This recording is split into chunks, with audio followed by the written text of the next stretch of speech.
So, students, welcome to our next lecture. In today's lecture, we are going to discuss what is meant by unit cell. What is unit cell? So, in the previous video, we have seen what is lattice, what is fundamental translation vectors, and what is the basic unit that repeats itself so as to build out the entire lattice. All that we have seen. Also we have seen that if we want to move from one point to another point in a lattice, then we have to carry out some translation operation, and the corresponding vector will be called as a translation vector. So with this basic knowledge, we will move ahead and discuss unit cell. So again, unit cell is the parallelogram. It is the parallelogram or parallelepiped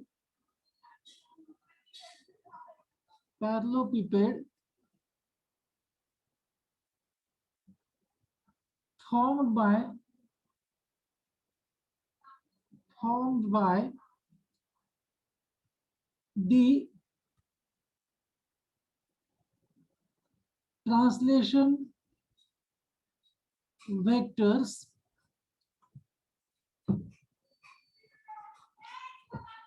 may be regarded as building block building block for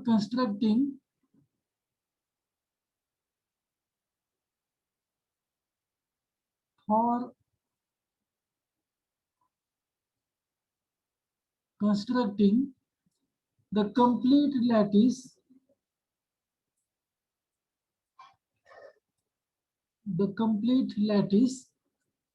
and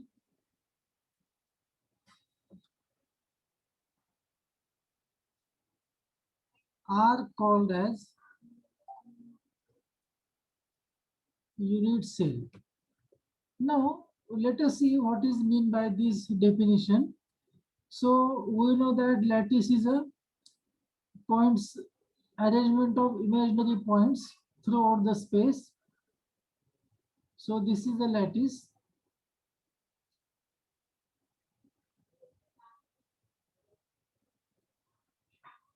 This is lattice.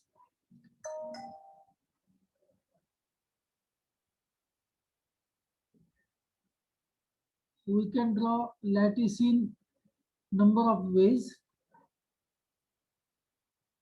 So I am drawing the lattice now. This is lattice.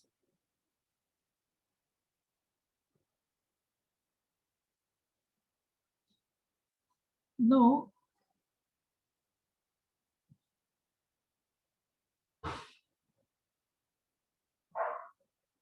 I will draw one more line.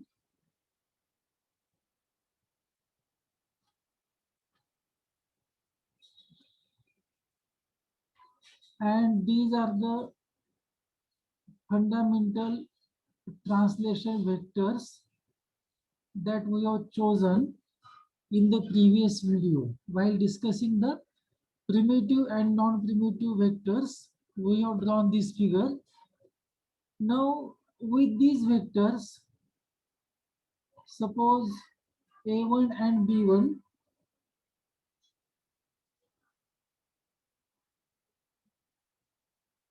these are the vectors A1 and B1. Now if we complete the parallelogram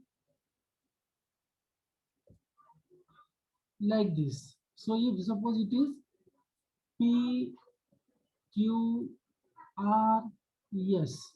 So this PQRS is a parallelogram that we have constructed in the lattice by using the fundamental translation vectors as its sides. Similarly, if it is three-dimensional case, then we can also construct a parallelepiped like this. A parallelepiped can be had like this. This can be the three-dimensional view for the space lattice, we can say. And what are the vectors? Which are the fundamental translation vector? These may be the fundamental translation vectors. Which this may be first vector. We can say A1. Then this we can call as B1. And the third one may be called as C1. So with the fundamental translation vectors A1, B1, C1, in three-dimensional case, we can have a parallelepiped. In this case, it will be called as simply a cube. On the other hand, in case of if we restrict ourselves to the two-dimensional case, then with the vectors A1, B1, we can have a parallelogram, and such a parallelogram or parallelepiped is called as unit cell. This can be assumed as a unit cell, or this can be called as a unit cell. Why it is unit cell? Because when we this happens to be the building block for the entire lattice.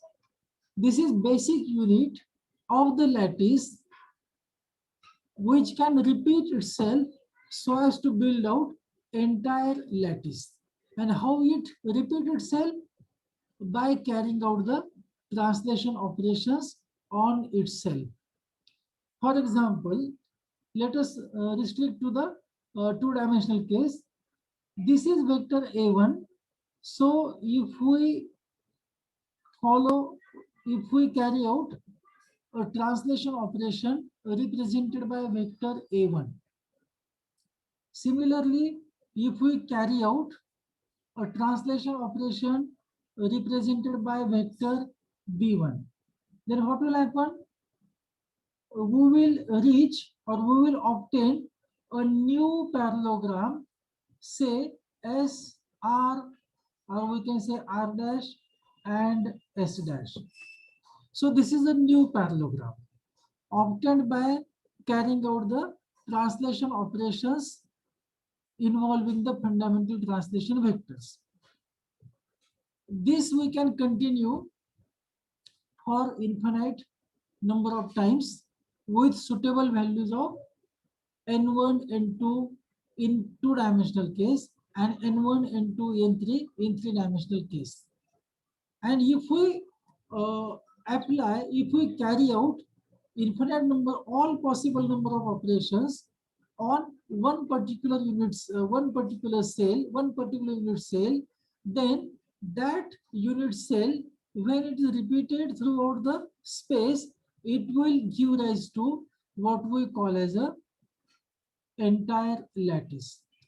जर असंच आपण काय केलं, repeat करत गेलो तर काय होईल, या ठिकाणी आपल्याला हे दुसरा पॅरलोग्राम मिळेल, इथं हा तिसरा पॅरलोग्राम मिळेल, इथं हा आणखी दुसरा पॅरलोग्राम मिळेल. So in this way we can have the entire two-dimensional lattice. Below also it is possible. You can see here. This is also possible.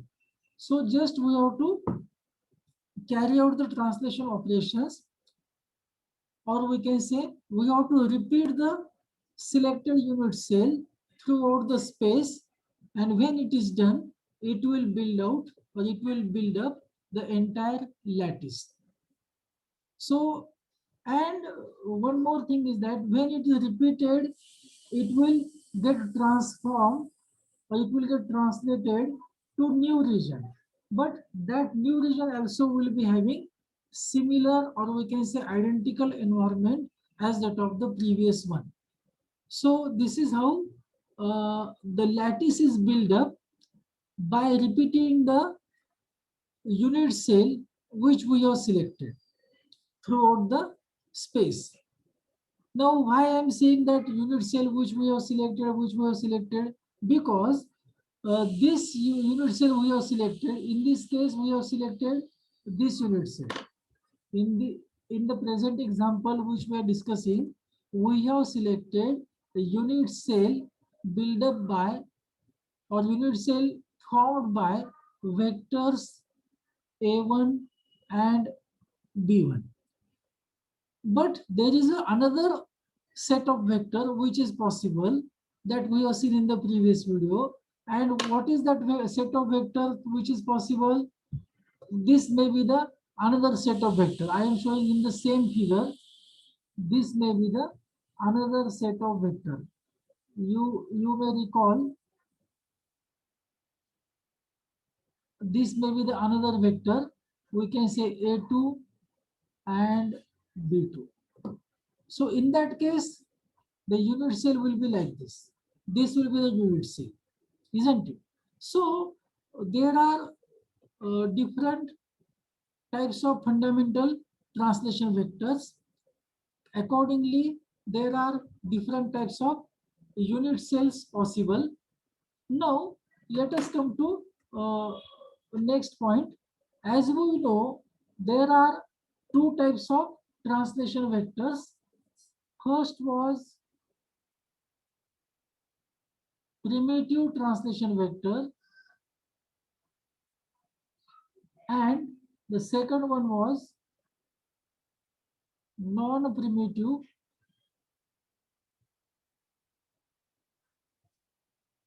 translation vectors. So we know that these vectors a1 b1 a1 b1 are primitive translation vectors. This we have seen in the previous video. Similarly, these vectors, we can say a2 and b2, these are non-primitive vectors. So accordingly, the unit cell constructed by using primitive translation vectors will be called as primitive unit cell. On the other hand, the unit cell built up by or constructed by using non-primitive translation vectors will be called as non-primitive unit cell. Now, to construct the lattice, we can use either of the unit cells. We can use primitive unit cell, or we can use non-primitive unit cell. Now, let us go ahead, let us think more on primitive unit cell and non-primitive unit cell. So to do that, let us draw the lattice again.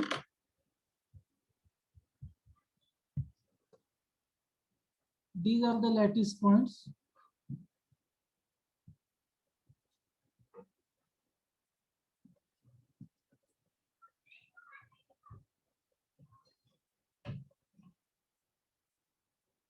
These are the lattice points of the lattice.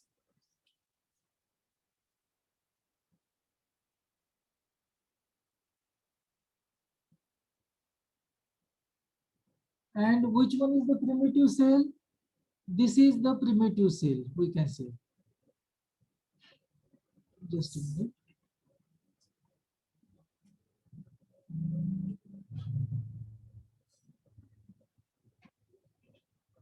This is vector A1 and this is vector B1. So cell found by primitive vectors is called primitive unit cell. So we can give the names here P, Q, R and S. So PQRS is primitive unit cell. Now, what are the characteristics? It is smallest volume cell. The primitive cell has smallest volume, or we can say it occupies smallest volume of the lattice. So it is a smallest volume unit cell, smallest volume cell. So that is primitive cell. Now, one more thing that we would like to know is that now how many number of lattice points are there in a primitive unit cell? To know that, now where are the lattice points? Where are the lattice points? Lattice points are at the vertices of the parallelogram. Here it is this is the lattice point, this is lattice point, this is lattice point, and this is the lattice point in the unit cell PQRS. Now what we see here is that when we think of the entire lattice, then there is adjacent unit cell on upper side, we can say. There is adjacent unit cell on the lower left hand side. There is adjacent unit cell on the downside, we can say. And here also there is a unit cell on the right hand side. So there are 4 unit cells on 4 sides of the that selected unit cell. So what we see is that a particular lattice point is shared by 4 unit cells on its 4 possible directions. For example, this lattice point is shared by this shell and this shell. First and second unit cell shares this lattice point. On the same way, the same lattice point is shared by third unit cell also. Or in the same way, the same lattice point is shared by fourth unit cell also. So what we see here is that this particular lattice point located at point P is shared by 4 unit cells. First unit cell, second unit cell, third unit cell, and fourth unit cell. Similarly, so what we can say, if we look to the unit cell under consideration, then we can say this unit cell PQRS only shares 1/4 of the lattice point located at point P. P च्या ठिकाणी जो lattice point आहे त्या lattice पॉइंटचा फक्त 1/4 हिस्सा किंवा 1/4 भाग काय आहे, आपण जी युनिट सेल कन्सिडर केलेली आहे त्या युनिट सेल मध्ये येतो. Lattice unit cell under consideration has or possess only 1/4 of the lattice point at point P, and 3/4 of the lattice point is shared by 3 adjacent cells, namely second cell, fourth cell, and third cell. Similar is the situation for the other lattice points at Q, R, and S. For example, this lattice point at Q also is shared by this point, this cell, this cell, this cell, and this cell. So it is only having 1/4 of the lattice point. This is having only 1/4 of the lattice points in cell PQRS. This is 1/4, this is 1/4, and this is 1/4. So the particular unit cell PQRS possess only 1/4 of the lattice point at P, Q, R and S. So total, if we want to calculate total number of lattice points in particular cell, in cell PQRS, then this will be lattice point at P, which is 1/4, lattice point at Q, which is again 1/4, lattice point at R, which is again 1/4, and lattice point at S, which is again 1/4.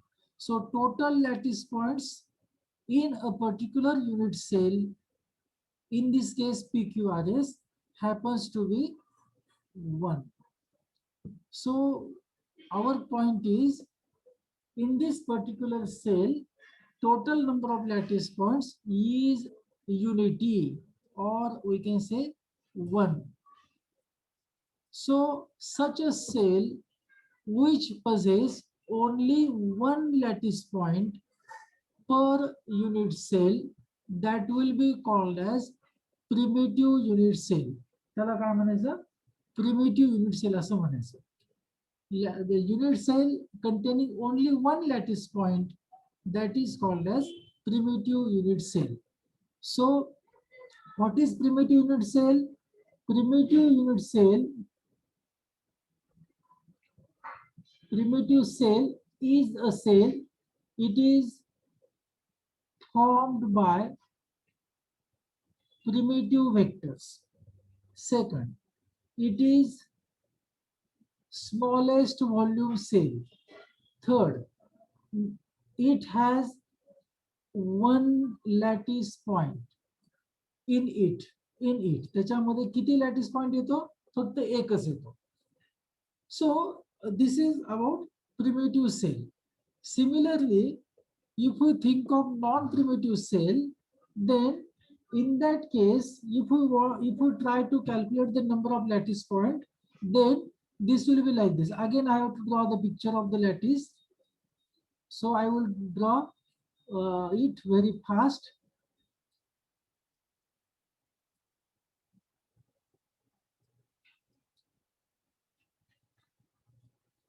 So this is the lattice, two-dimensional lattice, and suppose now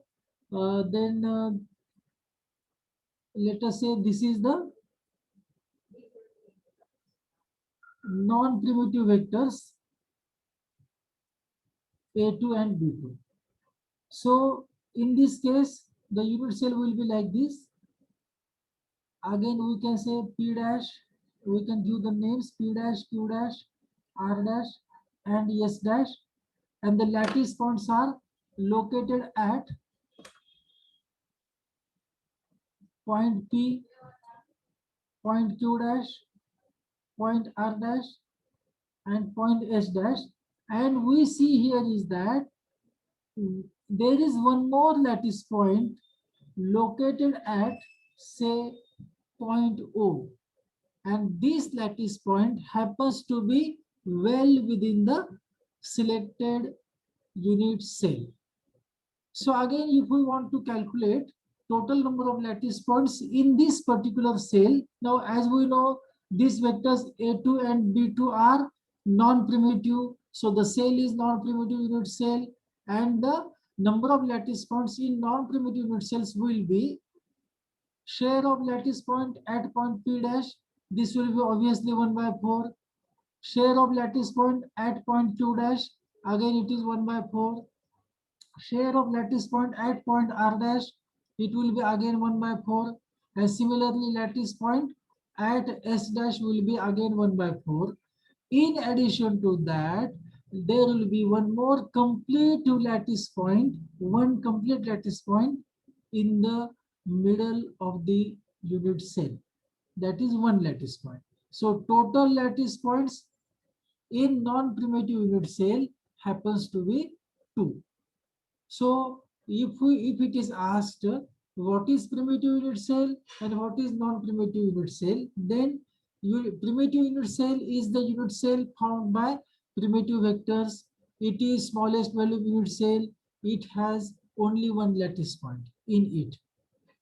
Non-primitive, it is found by non-primitive vectors. Its volume is greater than that of the primitive unit cell. And thirdly, it has more than one lattice points in it. In this particular example, it is a non-primitive unit cell and it is having two lattice points. In some other possible unit cell, non-primitive unit cell, there may be more than two lattice points also. It is possible. But as far as this example is concerned, there are only two unit cells. So with this, we have seen the primitive unit cell and non-primitive unit cell. Now let us move ahead. So there is one more type of unit cell, and that is called as Wigner seed cell. That is called as Wigner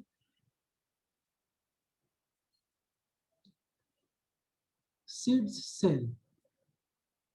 Wigner seed cell. Now what is this Wigner seed cell? So again you consider the lattice in usual way.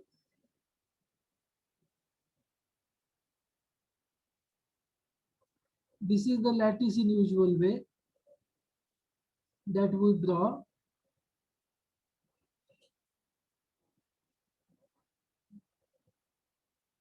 I have drawn figure, bigger figure, slightly bigger figure than usual. So this is the lattice. Now let us consider this lattice point O. Consider a lattice point placed at O, the central lattice point. We can say this lattice point. Ha lattice point consider करें.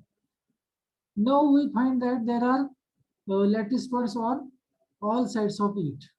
So how to construct Wigner seed cell, or what is Wigner seed cell? To understand that, what we do, we join the nearby lattice points. For example, join these two lattice points. Similarly, join the lattice point which is below of it. Similarly, join lattice point on right hand of on right hand side of it. Similarly, join this lattice point also. And similarly, join the remaining two lattice points also.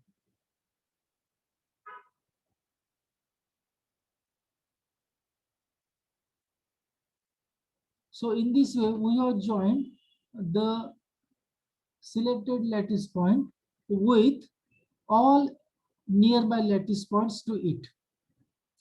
After joining, what we have to do, we have to bisect the lines joining the lattice points. Bisect means we have to draw perpendicular from the middle, like this. Suppose this is the middle point, then draw perpendicular bisector from the middle, like this, on each line segment.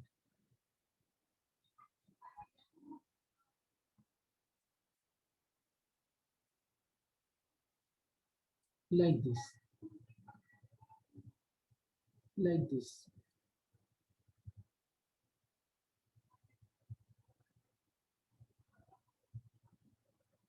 Like this. Sorry, this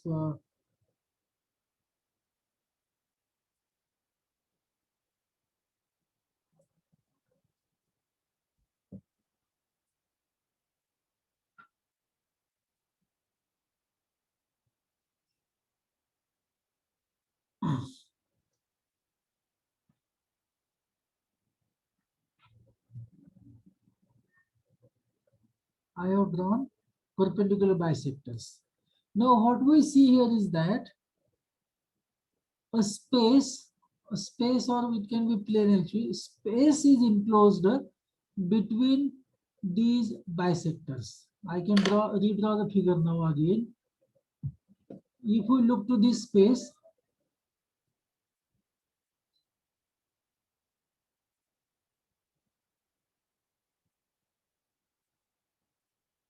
So the figure, or we can say the figure drawn by blue line, this indicates a unit cell. This also happens to be the unit cell. This unit cell. This is the unit cell.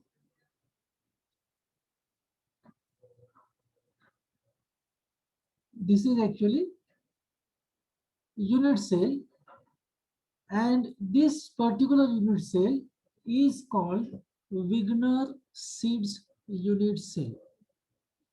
How to construct that I have shown you. Now this is also primitive cell. This is primitive cell.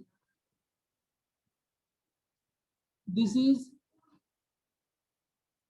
smallest volume cell, and the volume in terms of fundamental translation vectors is given by mod of A dot B cross C. So this gives the volume of the Wigner-Seed cell. Now in general, we can select any of the three unit cells.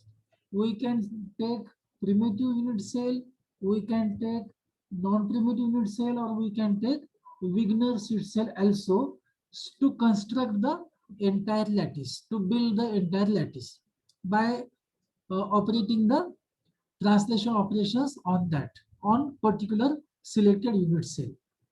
Now, generally, primitive cell is selected. Primitive unit cell is considered to build the lattice. So it is actually matter of our convenience, matter of our choice, which cell we would like to consider. For example, primitive cell possess smallest volume. On the other hand, non-primitive cells possess greater symmetry. Possess